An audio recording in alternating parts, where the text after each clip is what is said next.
tall ceilings, plaster walls, wide open spaces. For me, that's a dream for doing a very minimalist record like we're doing, where the room is another instrument. In some cases, when you're doing louder music or a fuller arrangement, you're concerned with isolating things from the room because it becomes overwhelming or the instruments compete with each other. But when you're doing a record that's sparse and intimate, you want to hear the instrument in the room and you want to hear it talking to you, and you don't want it perfect, you want it to have a character. So I met Daniel Bachman, I don't know, a couple months before we started his last record. That record, from day one of recording, I think we knocked out the whole record in 2 days.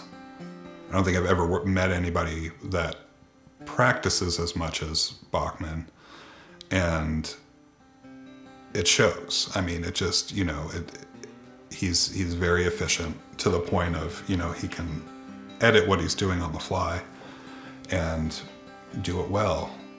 And to be honest, the studio setting is kind of intimidating for me. I did some of that stuff when I was in high school and in college and stuff. I had some experience like in proper studios, and I've been in a bunch of them, but it's kind of sterile. If we need to take a break, this is a familiar room. I lived here for a couple of years now. I know where everything is, and you kind of take that edge off, That is also who you're working with. That's like a big factor in it too.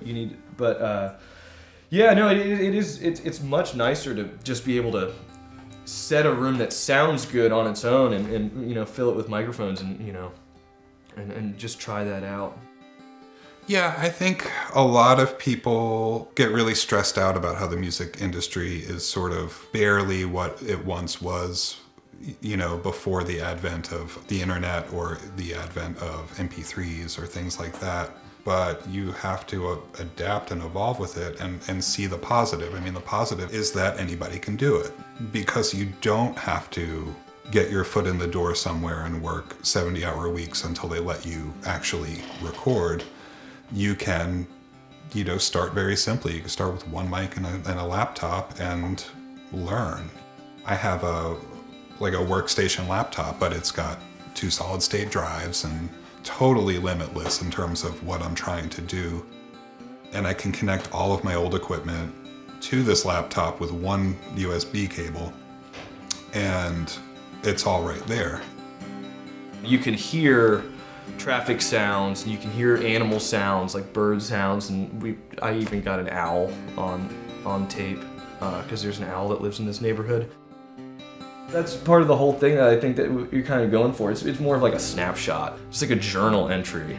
Like I will personally be able to look back years from now and listen to this record and probably be back in this room personally, because it's all, my experience in this part of town,